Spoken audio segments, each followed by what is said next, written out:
एक छोटे से गांव में एक कुम्हार रहता था। वह दिन भर मेहनत करके मिट्टी के बर्तन बनाता। बर्तन बनाने के लिए उसे पानी की ज़रूरत पड़ती और वह पानी भरने के लिए पास के ही एक तालाब में जाया करता। वह पानी लाने के लिए हर दिन अपने 2 मटकों को तालाब की ओर ले जाता और पानी भर कर ले आता। उन 2 मटकों में से एक मटके में छेद था, जिसकी वजह से उसका पानी धीरे धीरे निकल जाता।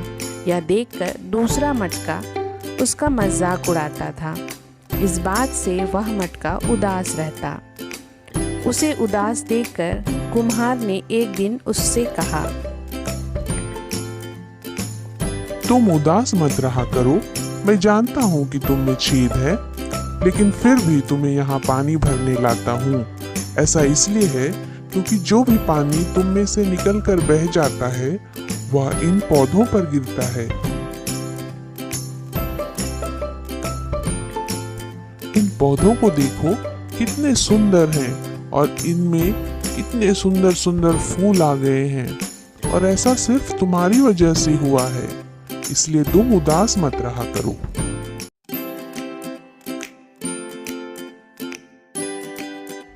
बहुत समय पहले की बात है।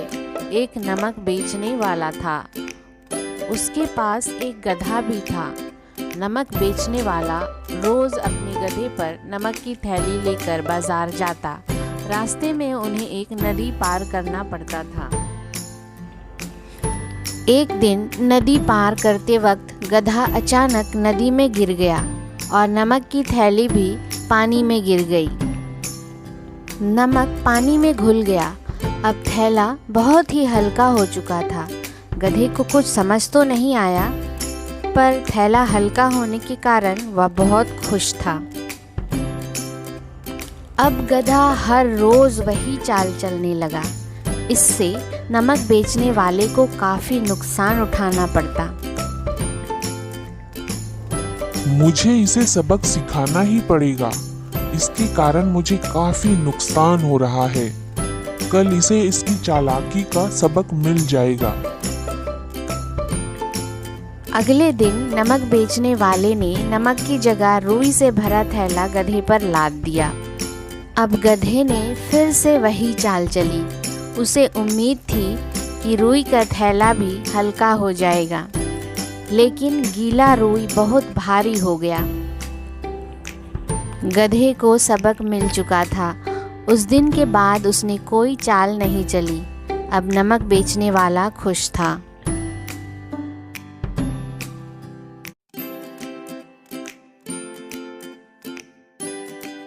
किसी जंगल में एक कौवा रहता था।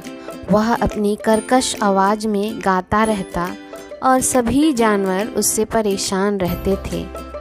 एक दिन वह भोजन की तलाश में जंगल से दूर गांव की ओर निकल पड़ा। किस्मत से वहां उसे एक रोटी मिल गई।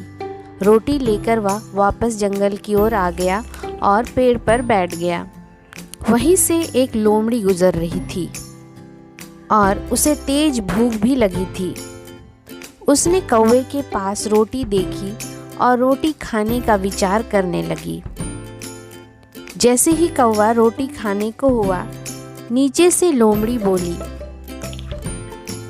अरे कौवा महाराज, मैंने सुना है कि यहाँ पर बहुत सुरीली आवाज में कोई गाना गाता है। क्या वो आप हैं? पहली बार अपनी आवाज की तारीफ सुनकर कौवा मन ही मन बहुत खुश हुआ और अपना सिर हाँ में हिला दिया। क्यों मजाक कर रहे हो महाराज? इतनी मधुर आवाज में गा रहे थे, मैं कैसे मान लूं वो आप ही थे? आप गाकर बताएंगे तो मुझे यकीन हो जाएगा। कौवा लोमड़ी की बात सुनकर जैसे ही गाने को हुआ, उसके मुंह में दबी रोटी नीचे गिर गई। रोटी नीचे गिरते ही लोमड़ी ने रोटी पर झपटा मारा और खाकर वहां से चली गई। भूखा कौवा लोमड़ी को देखता ही रह गया।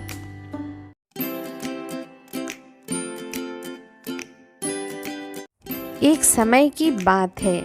एक गांव में एक मुर्गा रहता था। मुर्गा बहुत ही समझदार और चालाक था। एक दिन गांव में एक लोमड़ी आई। लोमड़ी ने देखा कि एक मुर्गा पेड़ की टहनी पर बैठा हुआ है।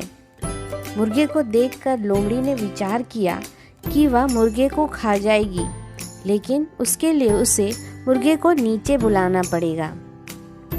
अब लोमड़ी ने विचार किया कि वह मुर्गे को बेवकूफ़ बनाएगी और नीचे लेकर आए। तुम वहाँ ऊपर क्या कर रहे हो?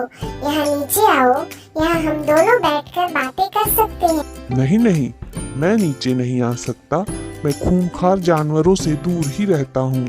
मुझे इस बात का डर है कि तुम मुझे दबोच कर खा जाओगी। अरे तुम्हें नहीं पता, आज जंगल में सभी जानवरों ने फैसला किया है कि आज हम एक दूसरे के साथ मिलकर रहेंगे और एक दूसरे का शिकार नहीं करेंगे। इसलिए अब तुम्हें किसी से डरने की जरूरत नहीं है, मुझसे भी नहीं। नीचे आ जाओ, हम बैठकर बात कर सकते हैं। पर मुर्गा जानता था कि लोमड़ी उसे बेवकूफ़ बनाने की कोशिश कर रहा है। अब मुर्गा ने अपना दिमाग लगाया और उसने लोमड़ी से कहा, अरे वाह, यह तो अच्छी बात है। अगर ऐसा ही है तो हम सब मिलकर एक साथ रह सकते हैं। ऐसा कहने के बाद मुर्गा अपनी गर्दन ऊपर कर दूर की तरफ देखने लगा। मुर्गा को ऐसा करते देख लोमड़ी सोचने लगा कि आखिर मुर्गा कर क्या रहा है। उसने पूछा, वहाँ क्या देख रहे हो? क्या है वहाँ? कुछ नहीं, बस मुझे ऐसा लग रहा है कि कुछ जंगली कुत्ते झुंड में इसी ओर आ रहे हैं। तुम यहाँ से क्यों जा रहे हो? हम बैठकर बात करने वाले थे और जंगली कुत्ते भी इसी ओर आ रहे हैं। हम सब साथ मिलकर बैठकर बात कर सकेंगे। नहीं नहीं, मैं यहाँ नहीं रुक सकती, कुत्ते मुझे खा जाएं। लेकिन तुम तो बता रही थी, सुबह तो फैसला हुआ था कि जंगल के सारे जानवर एक दूसरे के साथ मिलजुल कर रहेंगे। दरअसल बात यह है कि यह खबर अभी तक जंगली कुत्तों को नहीं पहुंची है, इसलिए मुझे यहाँ से जाना पड़ेगा। यह कहकर लोमड़ी तुरंत ही वहाँ से भाग गई। इस तरह मुर्गे ने अपनी सूझबूझ से अपनी रक्षा की।